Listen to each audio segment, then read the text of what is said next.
bienvenue dans ce nouveau podcast. Aujourd'hui, un podcast un peu dramatique parce que je vais donner mon droit de réponse au casus belli sur l'article qu'ils ont fait sur le domaine de Sid Mills dans le numéro 41.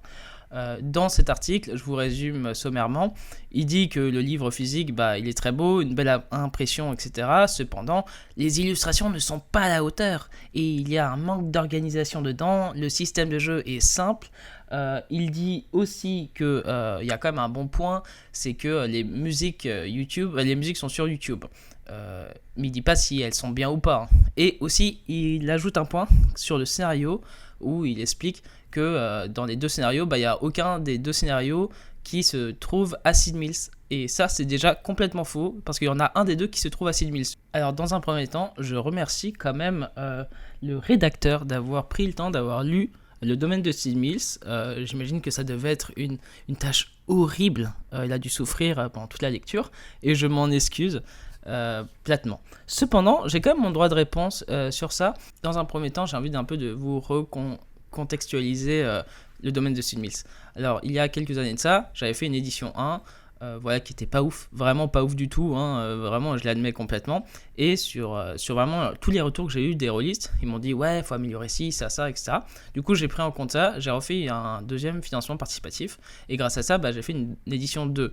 Du coup, on m'a aussi posé cette question, du coup, si j'ai pas l'édition 1, est-ce que je peux quand même avoir l'édition 2 ? Est-ce que ça se complète ou pas du tout ? Alors non, pas du tout, c'est l'édition 2, c'est la même que la 1, sauf en version améliorée. Bref, sur ce, j'envoie du coup le domaine de Sid Mills au casus belli pour qu'il fasse un peu un retour dessus. Et du coup, là, je sais pas, aujourd'hui, je le lisais et je tombe sur l'article. Et je me dis, il faudrait que j'ai quand même mon droit de réponse sur ça parce que je pense que c'est important. Et donc, j'aimerais répondre point par point pourquoi, selon moi, c'est un article qui défonce gratuitement le livre sans vraiment avoir une écriture objective. Alors effectivement, tout est subjectif, mais dans le sens où là, c'est vraiment pour moi des trucs où c'est juste pour tacler, quoi. Alors, je vais reconnaître quand même quelque chose. Je me suis un peu renseigné, du coup, sur celui qui a écrit l'article. Alors effectivement, c'est quelqu'un qui travaille super bien, qui sait bien écrire, je crois, il a sorti plusieurs jeux de rôle, il a écrit pour plusieurs jeux de rôle, du coup, le gars, c'est pas n'importe qui. Et ça, je reconnais que effectivement, les jeux de Black Book, en général, c'est ultra quali, et je reconnais clairement qu'il y a certains illustrateurs dans les jeux que sort Black Book qui sont très très bons. Parlons des points. Alors, sur l'organisation du livre, je suis assez étonné, parce que le livre, justement, on m'a dit que c'était bien structuré avec l'univers, le système de jeu et les scénarios. Alors, moi, je suis vraiment intrigué et j'espère que du coup, le rédacteur tombera sur ce podcast parce que je serais ravi vraiment de discuter avec lui sur ça.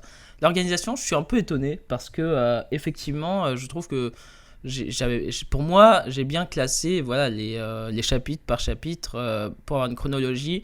Après, peut-être que chez cet auteur-là, lui, fait totalement différemment et du coup, je peux comprendre que peut-être que ça peut le perturber sur ça.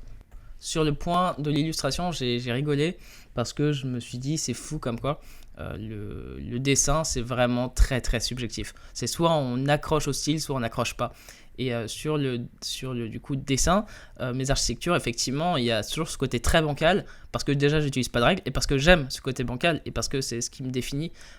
Après, je comprends que les gens n'adhèrent pas forcément. C'est effectivement le domaine de Sid Mills, c'est pas ce genre de jeu classique grand public que tout le monde va adorer. Grand public, enfin entre guillemets, parce que dans le jeu de rôle c'est déjà une niche.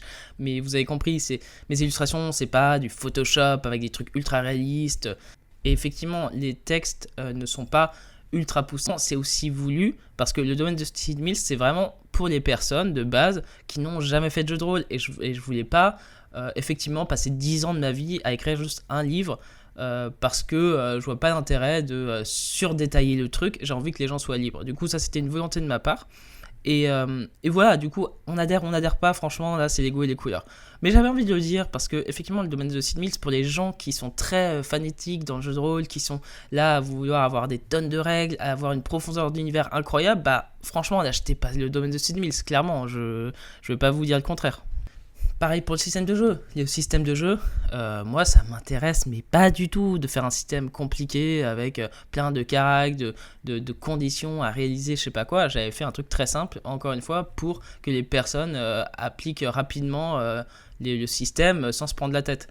Du coup, ça c'est aussi voulu. Après, encore une fois, je sais que beaucoup de rôlistes aiment les trucs compliqués. Du coup, ça rentre pas vraiment dans la gamme du jeu de rôle qui va être grand public pour rôlistes qui adorent les règles compliquées, quoi. Et sur les deux scénarios, je suis un peu surpris, ça. Par contre, j'ai l'impression que... Alors, je sais pas, c'est peut-être une impression, hein, il me dira, le rédacteur. Je sais pas s'il les a lus, parce que vraiment, le premier scénario, il se déroule à Sid Meier's, du coup. C'est ça qui me surprend un peu. Et voilà, et je termine sur le dernier point, sur la musique. J'ai rigolé là aussi, je me dis, mais c'est trop drôle. Il met un point positif, mais c'est juste pour dire, la musique est sur YouTube. Et oui les gars, il dit même pas qu'elle est bien ou pas. Et ça m'a fait rire. Et je me dis, bon, il l'a pas écouté, c'est pas grave. D'ailleurs, c'est un peu à croire que tous les jeux de rôle ont leur bande son. Du coup, c'est le truc où le bon point, c'est qu'elle est sur YouTube parce que nous, nos musiques, en fait, d'habitude, on les vend. Enfin, vraiment, c'est vraiment comme ça que j'ai perçu. Peut-être que je le perçois, mais ça m'a fait trop rire, je te jure.